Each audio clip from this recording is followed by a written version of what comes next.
नमस्कार, आप देख रहे हैं अभी अभी ब्रेकिंग। मैं हूं आपके साथ हिमांशु नारंग। हार हुई है, कांग्रेस की हार, और इस हार पर कांग्रेस पार्टी को मंथन करना भी जरूरी है। मंथन इसलिए क्योंकि जीत को लेकर आत्मविश्वास से लबरेज थी कांग्रेस, और लग रहा था कि कांग्रेस की आंधी है और बीजेपी की एंटी इनकम्बेंसी है, इसलिए सत्ता में आ जाएंगे। लेकिन बहुमत से करीब 9 सीटें पीछे रह गए। हमारे साथ देवेंद्र गांधी जी जुड़ेंगे और उनसे जानने का प्रयास करेंगे कि आखिर अब मंथन में होगा क्या। हार हुई, और ऐसी हार हुई जिसका आप विश्वास नहीं जता सकते, यानी कि कांग्रेस पार्टी के लोग। अब क्या होगा? कांग्रेस के लोग हक्के बक्के हैं, हैरान परेशान हैं।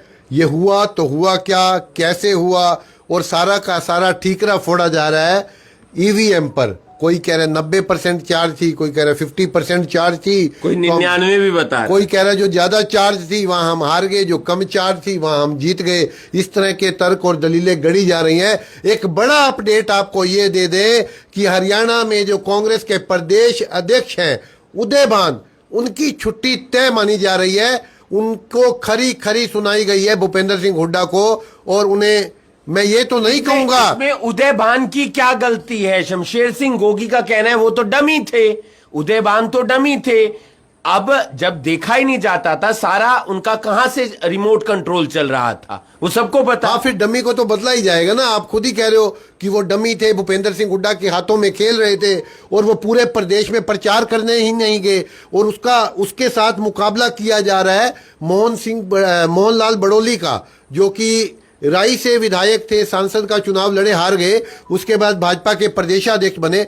वहां स्थिति देखिए, उन्होंने चुनाव लड़ने से इनकार किया और कहा कि मैं चुनाव 90 सीटों पर लड़वाऊंगा और जितवाऊंगा। लेकिन यहां क्या हुआ? लेकिन यहां तो एक्शन हाईकमान को यह लेना चाहिए ना कि जो फ्रंट फेस किया हुआ था, भले ही आपने डिक्लेयर नहीं किया, तो वहां पर भी तो कोई कार्रवाई बनती है। जी, उन पे भी कार्रवाई बनती है, और भूपेंद्र सिंह हुड्डा को खरी खरी सुनाई गई है। मीटिंग हुई थी कल, हालांकि उस मीटिंग में भूपेंद्र सिंह हुड्डा मौजूद नहीं थे, लेकिन उनकी कार्यशैली को लेकर के बड़े सवाल उठे, और ये कहा गया राहुल गांधी की तरफ से कि वो सिर्फ अपने ऐसे कुछ नेता थे जो अपना इंटरेस्ट देख रहे थे, पार्टी से आगे उठकर। उनको अपना पार्टी से कोई मतलब नहीं था। वो भूपेंद्र सिंह हुड्डा की तरफ इशारा था, वो दीपेंद्र हुड्डा की तरफ इशारा था, और भी कई लोगों की तरफ इशारा था, वो उदय भान की तरफ इशारा था। उन्होंने आखिर पार्टी के लिए किया क्या? टिकटें 72 सीटें जो थी वो भूपेंद्र सिंह हुड्डा के कहने पर बांटी गई। 9 सीटें महज कुमारी शैलजा। ये सिर्फ भूपेंद्र सिंह हुड्डा के लिए बात नहीं थी, ये कुमारी शैलजा के लिए भी बात थी कि जब 9 सीटें उनको मिली। लेकिन एक गाने का जिक्र बार बार हो रहा है, वो गाना जो हर रैली में बजता था, जहां पर भूपेंद्र सिंह हुड्डा जाते थे या दीपेंद्र हुड्डा जाते थे या उनके कोई और समर्थक नेता जाते थे, और इस बात का विरोध शमशेर सिंह गोगी ने बार बार किया है। वो गाना क्या था? हुड्डा साहब की सरकार आएगी, हुड्डा साहब की सरकार आएगी। तो यही तो शमशेर सिंह गोगी ने कहा कि हरियाणा में हुड्डा कांग्रेस हारी है। तो ये जवाब तलबी हुई है, और मुझे ऐसा लगता है हिमांशु कि ना केवल उदय भान की छुट्टी होगी प्रदेश अध्यक्ष के पद से, बल्कि भूपेंद्र सिंह हुड्डा भी अब सीएलपी के लीडर नहीं चुने जाएंगे। नया लीडर चुनना पड़ेगा। कांग्रेस को रिवाइव करना है या हरियाणा में सरवाइव करना है, तो उन्हें सारी स्थितियां परिस्थितियां बदलनी पड़ेगी। बहुत हो चुका। अगर ग्राउंड लेवल पर शमशेर सिंह गोगी भी इस बात का बार बार जिक्र करते हुए नजर आए, मैं उनका नाम बार बार इसलिए ले रहा हूं क्योंकि ऐसे 2 ही नेता खुलकर बोलते हुए नजर आए, एक कैप्टन अजय यादव और दूसरे शमशेर सिंह गोगी।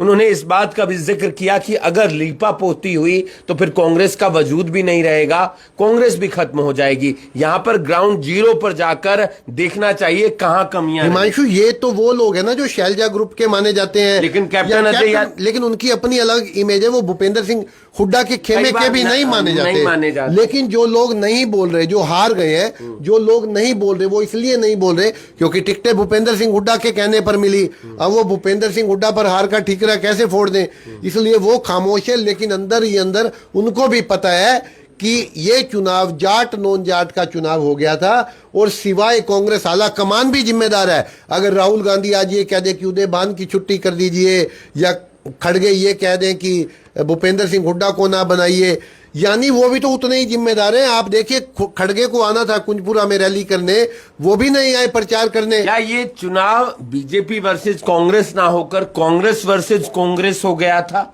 ये तो था ही। जब शैलजा 10 दिन तक प्रचार के लिए नहीं निकली और राहुल गांधी को असंध की रैली में दोनों के हाथ मिलवाने, गोहाना की रैली में दोनों के हाथ मिलाने पड़े और जलेबी का जिक्र करना पड़ा। ये जलेबी की जो चाशनी है ये तो गले की फांस बन गई है राहुल गांधी के और नायब सिंह सैनी है। बीजेपी वालों ने तंज ऐसे कसा। नहीं, तंज वो कह रहे हैं हम डब्बा भिजवाएंगे जलेबी का। हाँ, डिब्बा भी भिजवाएंगे और उस दिन जमकर जलेबी खाई है जिस दिन सरकार मतलब बहुमत में आई। हाँ, ये बड़ी कमाल की बात है। वहां लड्डू तैयार हुए पड़े थे। तो लड्डू का ऑर्डर उन्होंने कह दिया कि बाद में ले लेंगे, ले जरूर लेंगे, लेकिन पाइया, किलो, आधा किलो, 2 किलो, 5 किलो आप जलेबी जरूर। मैंने तो ये भी सुना भाजपा के दफ्तरों में भी जलेबी बटी है, वहां पर जलेबी बांट करके खुशी का इजहार किया गया है। यानी जलेबी हरियाणा की राजनीति में एक बड़ा मुद्दा बन चुकी है। बिल्कुल बड़ा मुद्दा बन चुकी है और उसके साथ साथ तमाम चीजों को भी देखना होगा। कल एक मीटिंग हुई थी दिल्ली के अंदर जिसमें राहुल गांधी थे, उसमें अशोक गहलोत थे, उसमें अजय माकन थे और जो मल्लिकार्जुन खड़गे हैं वो थे और जिक्र हुआ हार का। और बार बार राहुल गांधी इस बात का जिक्र जरूर कर रहे थे कि कुछ नेताओं का इंटरेस्ट ज्यादा था। आज विधायक दल की भी बैठक थी। अब कौन हो सकता है प्रदेश अध्यक्ष, कौन हो सकता है सीएलपी का लीडर? क्या अशोक अरोड़ा को आगे किया जा सकता है? नहीं, मुझे नहीं लगता कि अशोक अरोड़ा को आगे किया जा सकता है, क्योंकि अशोक अरोड़ा का हाईकमान से कोई संबंध नहीं है। वो भूपेंद्र सिंह हुड्डा के एक प्यादे हैं सिर्फ। हालांकि शब्द गलत है ये प्यादा, लेकिन भूपेंद्र सिंह हुड्डा ने उन्हें टिकट दिलवाई है। वो भूपेंद्र सिंह हुड्डा के एक व्यक्ति, एक आदमी कह लीजिए, तो पर मुझे नहीं लगता कि भूपेंद्र सिंह हुड्डा को बहुत ज्यादा भूपेंद्र सिंह हुड्डा ये तो कोशिश करेंगे ना कि कोई हट रहा है तो एडजस्ट भी तो मेरा। तो बहुत कुछ कर लिया ना भूपेंद्र सिंह हुड्डा ने। हटवाया शैलजा को, उदय भान को बनवाया, टिकटें बंटवाई। अब हुड्डा अगर ये कहेंगे कि सब कुछ मेरी ही चलने दो, फिर पार्टी का मतलब क्या है? फिर कांग्रेस को हटा दीजिए, यहाँ से माइनस कीजिए और सारी की सारी कमान हुड्डा को दे दीजिए। और जो हारे हैं उनको कह दीजिए राहुल गांधी जी मेरी वजह से हारे हैं, ये तो अलग कांग्रेस है, वो सब मेरी वजह से हारे हैं। कौन हो सकता है आपके हिसाब से? कोई जहन में नाम? गीता बुक्कल हो सकती हैं। वो भी तो भूपेंद्र सिंह हुड्डा के, लेकिन गीता बुक्कल इंडिविजुअल अपनी कैपेसिटी में हो सकती हैं, क्योंकि वो कई सालों से सहज स्वभाव की भी हैं और मतलब काम भी कर रही हैं, शिक्षा मंत्री भी रही हैं, कई बार विधायक भी रही हैं, तो एक चेहरा गीता बुक्कल का। लेकिन एक बात है ना, जो जीत करके आए हैं सीएलपी के लीडर, उसमें से ही किसी को बनाना पड़ेगा। कोई बाहर 37 सीटें, कोई बाहर से तो 37 सीटें हैं, तो बाहर से तो कोई बनाना नहीं पड़ेगा। लेकिन इसमें एक मुश्किल ये भी तो होगी ना कि ऐसा ना हो कि भूपेंद्र सिंह हुड्डा को सीएलपी का लीडर नहीं बनाया जाता। उनके भी 15, 16, 20 विधायक जीत करके या 25 विधायक जीत करके, ज्यादा ही जीत करके आए होंगे, 25 से भी ज्यादा उनके पास ज्यादा थी, तो ये ना हो कि अब पूरी कांग्रेस एक नए शेप लेती हुई नजर आए, कि वहां पर कोई नई बगावत और बगावत बढ़ती हुई नजर आए। तो पार्टी को बहुत कुछ सोचना है, बहुत कुछ समझना है। लेकिन बड़ी जानकारी ये है कि उदय भान की छुट्टी तय है, हुड्डा के पंख कतरे जाएंगे, बहुत उड़ रहे थे, उनके पर कतरे जाएंगे, और ये एक बड़ी बात है। और इसका भी जिक्र कर लें, हेलीकॉप्टर से उड़ रहे थे, हेलीकॉप्टर से तो सारे ही उड़ रहे थे। और इस बात का भी जिक्र कर लें कि कितने लोगों के साथ भुंडी बन गई। भुंडी तो बनी है, भुंडी इतनी बन गई कि एक तो ऐसी कहावत चल रही है कि अंदर गए तो हलवा खत्म हो गया, बाहर आए तो चप्पल चोरी होगी। और ये सबसे ज्यादा सोशल मीडिया पर जो चला है अशोक तंवर के लिए। अशोक तंवर ने जो खेला खेलने बीजेपी के साथ खेला खेलने, मेरे को लगता है अशोक तंवर ने तो नतीजों की भी चिंता, उन्हें ऐसा लग रहा था जैसे कांग्रेस की सरकार आ गई है। अजय माकन के वो दामाद लगते हैं, रिश्तेदारी है उनके साथ, तो अजय माकन ने ज्वाइन करा दी। उन्हें ये था कि अब सरकार आ रही है, वहां तो खीर पूरी मिले नहीं, यहाँ पे हलवा आके खाएंगे। वही बात है, अंदर गए तो हलवा खत्म था, बाहर आए तो चप्पल चोरी हो गई। उनकी तो पक्का चप्पल चोरी हो गई। दूसरी बुंडी बनी बख्शी सिंह के साथ। लेकिन एक बात ये भी एक और भी चल रही थी कि 152D जो एक्सप्रेसवे है उसका सही फायदा अशोक तंवर नहीं उठाया था, क्योंकि वो सब फीडों से चले और रैली खत्म की और उस एक्सप्रेसवे पर चले, महेंद्रगढ़ पहुंच गए। लेकिन महेंद्रगढ़ पहुंचते पहुंचते उन्होंने ये कह लीजिए देरी भी कर ली, और क्योंकि आखिरी दिन था चुनाव प्रचार का, उस दिन वो शामिल। लेकिन अब ये भी तो कहा जा रहा ना कि आज के बाद अशोक तंवर 152 डी पे नहीं चढ़ेंगे कभी, क्योंकि उनके लिए शायद वो नुकसान का अच्छा, एक दूसरी भुंडी किसके साथ बनी ज्यादा? मुझे लगता है कि उनमें से करणदेव कंबोज भी है। करणदेव कंबोज के साथ बड़ी तकड़ी वाली बुंडी बन गई। उन्होंने तो ऐसे जिन 2 सीटों को हरवाने की उन्होंने बात की, वो 2 सीटें दोनों की दोनों भाजपा जीत गई। और उन्होंने किससे हाथ मिलाने की कोशिश की? नायब सिंह सैनी मुख्यमंत्री से, और हाथ नहीं मिलाया। और अगर हाथ मिला लेते, वहां पर थोड़े से शांत हो जाते, तो शायद उनके लिए आने वाले दिन। एक नया अपडेट दूं आपको? बिल्कुल। करणदेव काम्बोज ने संपर्क साधा सुभाष सुधा से, जो कि वो भी चुनाव हार गए कुरुक्षेत्र से, उनसे संपर्क साधा है और कहा यार वापसी करा दो, मेरी एंट्री करवा दो। वो नायब सिंह सैनी को क्यों फोन नहीं कर रहे? हाथ नहीं मिलाया था ना। हाँ, और इसका खामियाजा भुगतना पड़ेगा। अब नायब सिंह सैनी किस लिहाज से उनका फोन उठाएंगे? हालांकि दोस्ती थी इनकी, लेकिन वो सुभाष सुधा के थ्रू चाहते हैं कि मेरी वापसी हो जाए। और अगर उस दिन हाथ मिला लेते तो शायद फिर भी मन के नाते एक मित्र को होने के नाते, वो भी ना करते, हाथ नहीं भी मिलाया था। यहाँ आके जो उन्होंने अपनी ताकत दिखाने की कोशिश की, कहा कि भाई इंद्री वाले को हरवाओ और उधर से श्याम सिंह राणा को हराओ, इधर से राम कुमार कश्यप को हराओ, फिर फ्लैट हो गए ना वो तो। बख्शीश सिंह के साथ भी बड़े वाली भुंडी बनी। 2 दिन पहले ही चुनाव से कुछ रोज पहले ही कांग्रेस ज्वाइन की, और उसके बाद कैसी भुंडी बनी। अब सोच रहे होंगे ये बनया की ये। अच्छा, वो ये भी सोच रहे होंगे भाई जेड़ा पुर्जा में पिछले 5 साल पहले क्या सी फिट है गावे, वो इस बार ही फिट हो है पुर्जा। आपको याद है वो बात? उनका एक बयान बहुत वायरल हुआ था, और शायद वो चुनाव हारने का उनमें से एक कारण भी। हाँ, उन्होंने क्या कहा था? उन्होंने कहा था तुसी वोटा कितने मर्जी पाओ है, वोटा मिलनी है फोलनू ही ने, क्योंकि पुर्जा फिट है। तब तो पुर्जा फिट नहीं था, वो चुनाव हार गए। हुण उन्हां कोल पुछो जेड़ी तुसी पहली स्टेटमेंट दिती थी ना, वो इस बारी वास्ते पुर्जा फिट थी।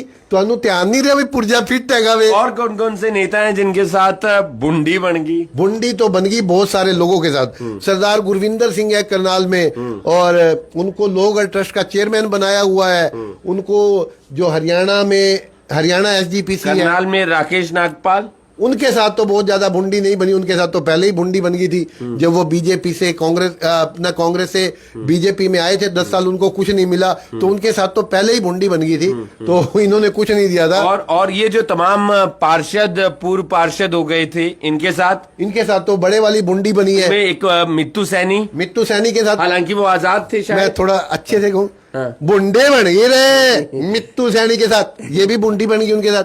अच्छा, बुंडी बन गई रे गिन्नी विर्क के साथ, ये भी बुंडी बन गई उनके साथ। अच्छा, और रामचंद्र काला, देखो भाई नाराज ना हो ना, बुंडी बनी है तो कहेंगे हम। अच्छा, बुंडी बन गई रे रामचंद्र काला के साथ, बुंडी बन गई। अच्छा, बुंडी बन गई रे ईश गुलाटी के साथ, इनके साथ भी बुंडी बन गई। अरे बुंडी बन गई रे बिट्टू हरीश कुमार के साथ, वो भी MC छोड़ के गए थे।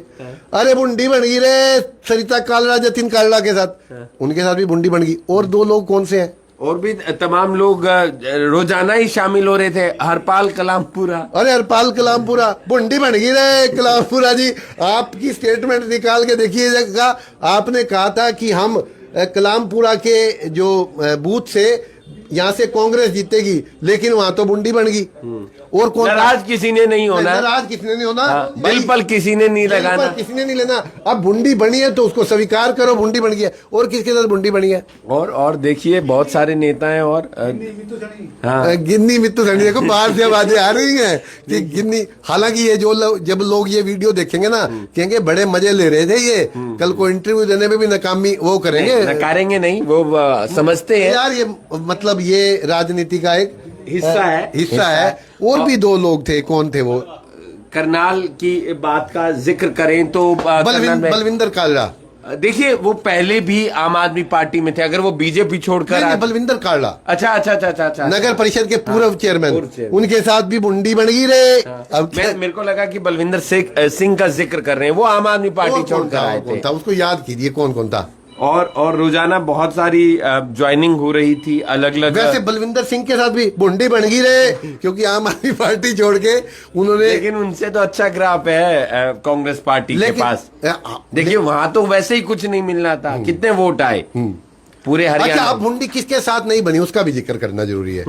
सुरेश गुप्ता मतलोडा के साथ बुंडी नहीं बनी क्योंकि वो चुनाव लड़ते तो ये बड़े वाली बुंडी उनके साथ भी बनती। वो अपनी पार्टी में स्टैंड है, कल को फिर कहीं सरवाइव करते हुए नजर आ जाएंगे। और किसके साथ बुंडी नहीं बनी? जो छोड़ के पाला, जिन 12 पार्षदों ने पाला नहीं बदला, उनके साथ कोई बुंडी नहीं बनी। उनको टिकटें मिलने के सारे और लोग भी थे जो शामिल होना चाह रहे थे, लेकिन और कौन कौन लोग हो सकते हैं जिनके साथ बुंडी बनी? कौन कौन लोग हो सकते हैं जो रोजाना शामिल हो रहे थे? हाँ, रोजाना शामिल हो रहे थे। हमने देखा भी सही, और तमाम लोग आए, कुछ आरएसएस के लोग भी आए थे। मैंने एक कार्यक्रम कवर किया था, नाम मुझे उनका ध्यान नहीं आ रहा है, लेकिन वो कार्यक्रम था जो अनाज मंडी है उसके पास, वहां पर तमाम मुस्लिम समाज के लोग भी सुमिता सिंह के कार्यक्रम। देखिए वो तो उसमें तो कोई कहने वाली बात नहीं। उसमें एक किसी आरएसएस के व्यक्ति ने, हाँ, वो सदानंद राठी बुंडी बन गई रहे सदानंद राठी जी के साथ। वो मेरे पास आए, कहने लगे करनाल को इंटरनेशनल सिटी बनाएंगे हम, हमारी सरकार आ रही है। तो भाई इंटरनेशनल छोड़ो, वो तो अब किसी खाते में नहीं रहे। मतलब एक मनोहर लाल ने जिन लोगों को बहुत ज्यादा तवज्जो दी ना, वो लोग छोड़ के जाते रहे। जिनमें प्रमुख नाम मैं अगर आपको कहूं कि कुछ आया है कमेंट इसमें, कुछ किसके बारे में जिक्र है? जयप्रकाश गुप्ता। वो सीनियर है। नहीं, बुंडी तो बन गई जयप्रकाश गुप्ता जी के साथ, चाहे वो सीनियर है, बुंडी बन गई रे जयप्रकाश गुप्ता गेल भी। तो बुंडी जिसके साथ बनी है वो तो कहना पड़ेगा ना। अब मेरे को कल लोग कह रहे हैं आप बड़े खुश हो भाई, आप ये बीजेपी चुनाव जीत रही है, आप बड़े खुश हो। भाई लोकतंत्र का उत्सव है, जो जीतेगा तो हम ताली क्लैपिंग तो करना पड़ता है ना। ठीक है, कोई ये भारत पाकिस्तान का मैच थोड़ी हो रहा था भाई, पाकिस्तान जीत गया तब हम ताली बजा रहे हैं। नेता भी खुश है, वो अगर हार गए तो भी वो खुश है। सुमिता सिंह के चेहरे पर वो कॉन्फिडेंट है ना। देखिए ठीक ठाक हाँ, इंटरव्यू उन्होंने दिया। देखिए एक बुंडी नहीं बनी तो त्रिलोचन सिंह के साथ बुंडी नहीं बनी। उन्हें सबसे ज्यादा सेटिस्फेक्शन होगी क्योंकि वो अकेले कैंडिडेट के। कल इंटरव्यू देखा आपने तो लंका लगा दी थी। नहीं, ऐसा कुछ भी नहीं था। मेरे सवाल थे, उनके जवाब थे, लेकिन उनके मन के अंदर उन्होंने लंका लगा दी थी। हाँ, उनके मन के अंदर गुस्सा बहुत था, बहुत ज्यादा गुस्सा था, बहुत ज्यादा दर्द था। दरअसल वो दीपेंद्र हुड्डा की वजह से, दीपेंद्र हुड्डा ने जो रात को उन्हें फोन किया ना, उसकी वजह से उनको मलाल था। लेकिन अब हम जो बात कर रहे थे बुंडी किसके साथ बनी, उसके बारे में जिक्र जरूर कीजिए हिमांशु। और असल में लोग सुनना वही चाहते हैं। और हरियाणा के कुछ और नेता, आप जिलेराम शर्मा, मैं नहीं समझता जिलेराम शर्मा के साथ अगर वो कांग्रेस में जाते तो मुझे लगता कि ज्यादा उनको बुंडी बनती लेकिन वो आजाद लड़े, और वो हमेशा लड़ते भी। अच्छा, एक कमाल की बात सुनिए, वो मित्तू सैनी है, युद्धवीर सैनी, उन्होंने एक पोस्ट डाली जब ये परसों नतीजे आए। यार ये आवाज बंद कर दो, किसकी आवाज आ रही है? उन्होंने एक पोस्ट डाली और उन्होंने पोस्ट डाल के क्या कहा? उन्होंने कहा मुझे सुमिता सिंह ने चुनाव जितवाया था, उनका मेरे पे एक एहसान था, मैंने वो एहसान उतार दिया है। अब मैं किसी पार्टी में नहीं हूं, मैं आपका सेवक हूं। यानी इधर भी देखिए, एक तो बुंडी बनी लेकिन दूसरी तरफ कलाबाजी, रंग कैसे बदलना है, कितनी जल्दी बदलना है, वो भी तैयारी। आपने देखा था इस चुनाव से पहले लगातार उनके स्टेटस पे एक तस्वीर आती थी नायब सिंह सैनी के साथ, भाई वाली बातें होती थी, और एकदम से उन्होंने पलटा मारा, वो सुमिता सिंह के साथ नजर आने लगे। उसके बाद फिर उन्होंने ये कह दिया कि मैं तो आजाद हूं, आजाद जीता था। कहा ना उन्होंने, हाँ, हारने के बाद। हाँ, अगर कांग्रेस जीत जाती, सुमिता सिंह जीत जाती, तो पहले से उनके साथ था। नहीं, वो कहते मैं तो गांधी के जमाने से कांग्रेसी हूं। मतलब राजनीति में लोग अपनी अपनी सुविधा के अनुसार बदलते रहते हैं। मैंने बहुत सारे लोग ऐसे देखे, जब भाजपा की सत्ता आती है तो कांग्रेस के जो बड़े बड़े चेहरे उधर से इंपोर्ट होके इधर आते हैं, तो आके बोलते पता क्या है, कह रहे मेरे बाप दादा जो थे ना वो आरएसएस में थे। वो ऐसे आके महिमा मंडन करते हैं। मेरे पिताजी संघ की शाखा में जाते थे, उससे पहले मेरे दादाजी संघ की शाखा में जाते थे, उससे पहले मेरे परदादाजी जाते थे, उससे पहले उनके पिताजी जाते। तब तक तो संघ की शुरुआत भी नहीं हुई थी। वो कह रहे थे मेरे परदादा जी जाते थे, मेरे परदादा के बाप जाते थे, बाप के बाप जाते थे। मतलब ऐसा दिखाते थे जैसे संघ बनाया ही रचा ही इन्होंने हो। ये देखिए, जब हार होती है ना तो हार का श्रेय यानी कि श्रेय इन द सेंस ठीक हाँ रहा, ठीक आपका नहीं ठीक रहा। हाँ मतलब कि हम हमारे कारण हारे हैं। आप उस चीज का भी तो श्रेय ले लीजिए ना हाँ। कि हमारे कारण हारे हैं। कोई ना, चुनाव है, दोबारा 5 साल के बाद आएगा। लेकिन टिकट तो पता नहीं ना मिलेगी कि नहीं मिलेगी, चुनाव तो आएंगे। कोई बात नहीं, लेकिन आपकी पार्टी तो सत्ता में आ सकती है ना। लेकिन आप इस बात को मानिए तो सही ना, कबूल तो कीजिए कि आपके कारण चुनाव हारे हैं, आपकी गलत जो नीतियां थी उसके कारण चुनाव हारे हैं। ये बात ना देखिए, सिर्फ बीजेपी पर, ना सिर्फ कांग्रेस पर, हर पार्टी पर लागू होती है। इस टाइम ये कांग्रेस पर लागू हो रही है। कांग्रेस पर लागू इसलिए हो रही है ना क्योंकि वो हार गए और जीतते जीतते हार गए। एक तो होता ना भाई पता ही लग रहा होता है कि हार रहे हैं, एक होता है जीतते जीतते हार गए। एक बात मानेंगे आप, मैं अक्सर इस बात का जिक्र करता था कि मैं बताऊं उसकी वजह बताऊं। पिछली बार क्या हुआ कि हिमांशु रावण के पुतले को दहन करना था। रावण के पुतले को तीर मार के जो भी चीफ गेस्ट आता है वो दहन करता है कि देखो हमने तीर मार दिया। लेकिन उससे पहले ही किसी ने ना शरारत कर दी, रावण के पुतले को आग लगा दी। तो ऐसा लगता है कि सत्ता इनकी यहीं पर रह गई। यहाँ पर पुतले को किसी ने पहले ही आग लगा दी। वो क्या कारण होंगे उस पर मंथन करना जरूरी है, अगर आपको हरियाणा में सरवाइव करना है अगले 5 साल और। बहरहाल अब चुनाव आने वाले हैं। मेयर के 2 से 3 महीनों में मेयर के चुनाव हो सकते हैं।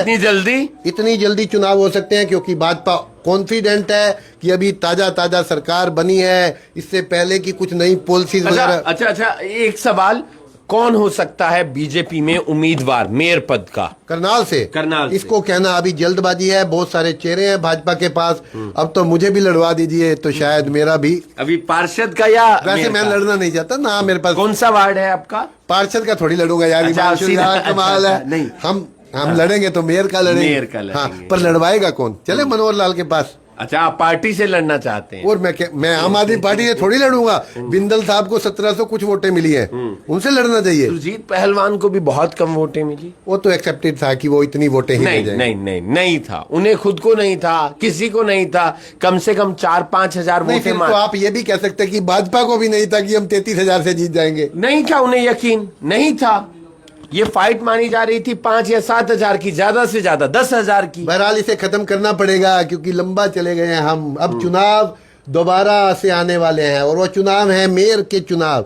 और उनमें जो पार्षद पाला बदल गए थे, इसलिए वो कह रहे हैं हम आजाद हैं, हम सेवक हैं जनता के।